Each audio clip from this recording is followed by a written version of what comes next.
What would you do if your child's happiness clashed with everything you believed in? Richard Caldwell never came home early. His schedule was tight, his priorities clear. Every minute was accounted for. Meetings, investments, power lunches, and late nights at the office, ensuring his name stayed synonymous with success. He had worked too hard to let distractions steer him off course. That day, however, a last-minute meeting got canceled. It was rare, almost unheard of, for him to step through his front door before sunset. As he loosened his tie and walked through the vast, marble-floored hallway of his estate, something caught his attention. Through the floor-to-ceiling windows of the living room, he saw movement. At first, he assumed Ethan was playing around, maybe jumping on the couch again, something he had repeatedly been told not to do. But when Richard took a step closer, his brows furrowed. Ethan wasn't playing. He was dancing, and he wasn't alone. Standing beside him, barefoot on the polished wood, was Miriam, their housekeeper. A woman Richard had barely exchanged more than a few words with in all the years she had worked for them. Yet there she was, moving with a grace that seemed almost effortless, guiding his son's hands, adjusting his posture, encouraging him to feel the rhythm of the music that played softly from a speaker. Ethan followed her lead, his small frame mimicking her movements with a focus Richard had never seen before. But it wasn't just the dancing that struck him. It was Ethan's expression, pure joy, unguarded and free. His son, usually so reserved, so cautious in everything he did, was laughing. His shoulders, always tense, were relaxed. Richard's first instinct was to step in, to put an end to whatever this was. His son had no business learning how to dance, especially not from the housekeeper. But something made him pause. He had never seen Ethan this alive before. Still, Richard couldn't shake the unease creeping up his spine. This wasn't part of the plan. Richard stepped back, gripping the edge of the kitchen counter as he watched them. His fingers tapped against the cold surface, his mind racing with questions he wasn't sure how to answer. Why was this happening? Why was she teaching his son? And more importantly, why did Ethan look so happy doing something that had nothing to do with his future? For years, Richard had mapped out every step of Ethan's life. The best schools, the right extracurricular activities, chess, piano, coding. Things that mattered, things that would give him an advantage. But dancing, that wasn't part of the blueprint. His father would have never allowed it. Richard clenched his jaw, his mind flashing back to his own childhood. His father had been strict, unyielding. There was no room for nonsense, no space for distractions. He had been raised to be efficient, to excel, to dominate. It had worked. He was one of the most successful men in Austin, Texas. He had built this life so his son wouldn't have to struggle. So why did it feel like Ethan was flourishing in a moment that had nothing to do with Richard's carefully laid out plans? He exhaled sharply. Maybe this was just a phase. Kids were easily distracted. That's all this was, something temporary. Still, a flicker of something uncomfortable settled in his chest. Because deep down, Richard knew his son. And he couldn't ignore the truth staring him in the face. Ethan wasn't just doing this to pass the time, he cared about it. That night, Richard barely touched his dinner. Ethan, on the other hand, was buzzing with excitement, shoveling food into his mouth between animated bursts of conversation, something that rarely happened. "Dad, did you know Miriam used to be a dancer? A real one. Like, she performed on big stages and everything," Ethan said, his eyes wide with admiration. Richard's gaze flicked up from his plate. "Is that so?" His tone was neutral, but his curiosity was piqued. Miriam, who was clearing the table, paused. There was something in her expression, hesitation, maybe even embarrassment. "It was a long time ago," she said softly. Ethan, oblivious to the tension, continued. "She's amazing. She showed me this move today, and I actually got it right. I mean, not perfect, but way better than before." Richard studied Miriam. He had never thought much about her life outside of work. She had been in their home for years, but to him she was just there. Someone who cleaned, cooked, made sure everything was in order. Not someone with a past, a passion, or a story. He set his fork down. "You were a dancer?" Miriam straightened, her fingers tightening slightly around the dish she was holding. "Yes. I trained in ballet and contemporary dance. I performed for a while. Toured even." Richard arched a brow. And now you're here. There was no malice in his voice, but the words hung heavy in the air. Miriam gave a small nod. Life doesn't always go the way you think it will. Silence. Ethan, sensing the shift in tone, looked between them. Dad, you should have seen her today. She's incredible. Richard glanced at his son, his reserved, careful, always following the rules son, now brimming with enthusiasm. Ethan had always been quiet, more comfortable in the background, but now, there was a light in his eyes that Richard hadn't seen before. It unsettled him, because it meant this wasn't just a phase. This was something real, and Richard wasn't sure what to do with that, but pretending it didn't exist wouldn't make it go away. The next morning, Richard was back in his element, his world, where things made sense.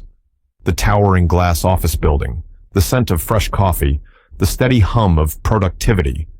Here, there were no surprises, no unpredictability. At least, that's what he thought. So, Richard, Daniel Whitmore, a longtime business associate, leaned back in his chair, swirling the bourbon in his glass. They were having lunch at the Capitol Grill in downtown Austin, a usual spot for men in their circle. Heard something interesting about your kid. Richard barely looked up from his phone. Yeah? Daniel smirked. My wife ran into your housekeeper the other day. Says she's been giving your boy dance lessons. He chuckled, shaking his head. Didn't peg you for the type to let that happen. Richard tensed. He kept his face neutral, but something about Daniel's tone, the underlying amusement, the condescension, rubbed him the wrong way. He forced a small laugh. It's nothing serious, just something he's playing around with. Better hope so, Daniel said, setting his drink down. No offense, but you don't want your kid getting too into that kind of thing. Won't exactly help him run Caldwell Investments one day. Richard exhaled through his nose, his grip tightening around his glass. He had known Daniel for years. They had built their businesses side by side, shared cigars on yachts, toasted to million-dollar deals. Their sons went to the same elite private school, played the same sports, walked the same carefully paved path toward power and influence. Dancing, that wasn't part of the equation. I'm sure he'll grow out of it, Richard said coolly, taking a sip of his drink. Daniel grinned. Good. Would hate to see the kid waste his time. The conversation moved on. Market trends, investment opportunities. But Richard wasn't really listening, because for the first time in a long time, he didn't like the man sitting across from him. Daniel sounded just like his father, and for the first time, Richard wasn't sure if that was a good thing, but ignoring it wouldn't make the question in his mind go away. That night, Richard sat in his dimly lit home office, staring at his computer screen, but the numbers and reports meant nothing. His mind was elsewhere, back at that restaurant, back in that conversation, back to the weight of Daniel's words. Would Ethan really grow out of this? Or was that just what he wanted to believe? A soft knock on the door pulled him from his thoughts. Miriam. She rarely came to his office. She rarely spoke unless necessary. But tonight, she stood in the doorway, her posture composed, yet firm. Can I speak with you for a moment, Mr. Caldwell? Richard gestured to the chair across from him, but she didn't sit. Instead, she exhaled, clasping her hands in front of her. I don't mean to overstep, she began carefully, but I feel like I need to say something. Richard leaned back in his chair. Go on. She hesitated, as if weighing her words. Then finally, I know what people like you think of people like me. Richard's brow lifted slightly, but he said nothing. You see me as your housekeeper, someone who cleans up after you, who makes things easier, who stays in the background. She paused. And that's fine. That's the job. But just because I work for you doesn't mean I don't know things. His jaw tightened. And what exactly do you think you know? Miriam didn't flinch.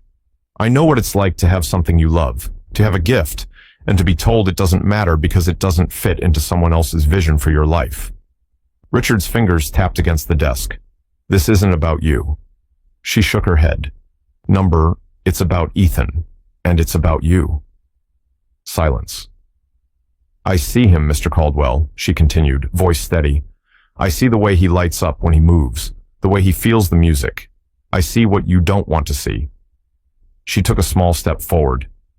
And I see the way you look at him when he dances, like it scares you. Richard let out a slow breath, his chest tightening. He didn't like how well she could read him. I know what happens when people are forced to let go of the things that make them feel alive, Miriam said. I lost my chance, but he doesn't have to. Richard swallowed, his throat dry. And what if this isn't what's best for him? Miriam studied him for a long moment. Then softly, what if it is? She didn't wait for a response. She simply turned and walked out, leaving Richard alone with the question that was now impossible to ignore. But the real question was he brave enough to answer it? The next morning, Richard did something he never did. He cleared his schedule. No meetings, no calls, no business lunches. Just time. Time to face what he had been avoiding. He found Ethan in the living room, the same place he had seen him dancing with Miriam. But today, Ethan was alone. The music played softly in the background, and his small frame moved through the steps Miriam had taught him. His focus was intense, his movements careful but full of feeling. Richard just watched. Ethan hadn't noticed him yet, and for a moment, Richard felt like an outsider in his own home, peering into a world he had never thought to step into, a world that belonged to his son. Then, Ethan caught sight of him in the reflection of the window. He froze mid-step, his face shifting from surprise to something more uncertain. I was just practicing, Ethan said quickly, rubbing the back of his neck. I know it's not a big deal, Richard held up a hand. It is a big deal. Ethan blinked. What? Richard stepped forward. You love this, don't you? His son hesitated, then nodded. Yeah. Richard studied him for a long moment, before exhaling. Then I want to see what you can do. Ethan's eyes widened. Wait, really? Richard gave a small nod. Show me. For the first time, Ethan didn't look like the nervous, careful kid Richard had spent years shaping. He looked free. The music started again, and this time, Richard really watched. He saw the confidence in Ethan's movements, the way his body spoke in ways words never could. He saw joy, purpose, something real. And suddenly, it didn't matter what Daniel Whitmore thought. It didn't matter what the world expected. This wasn't about Richard's legacy. It was about letting his son build his own. But was Richard truly ready to let go of control? Later that evening, Richard found Miriam in the kitchen, washing dishes. He cleared his throat. You were right. She looked over her shoulder, eyebrows slightly raised. About what? Richard exhaled. About Ethan. About all of it. A small smile touched her lips, but she didn't say, I told you so. She didn't need to.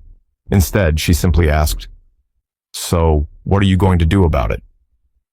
Richard didn't have all the answers yet, but for the first time he was willing to learn, and that was enough. Sometimes we get so caught up in what we think is best for someone, we forget to actually see them. Richard almost let his own fears and expectations take away something that made his son truly happy. But in the end, he made a choice, to listen, to support, to let go of control. How many times have we ignored someone's passion because it didn't fit into our idea of success? How often do we let society's expectations dictate what's acceptable instead of letting people be who they're meant to be? Maybe it's time to step back, listen, and let the people we love find their own way. Because sometimes, the best thing we can do is get out of the way and let them dance.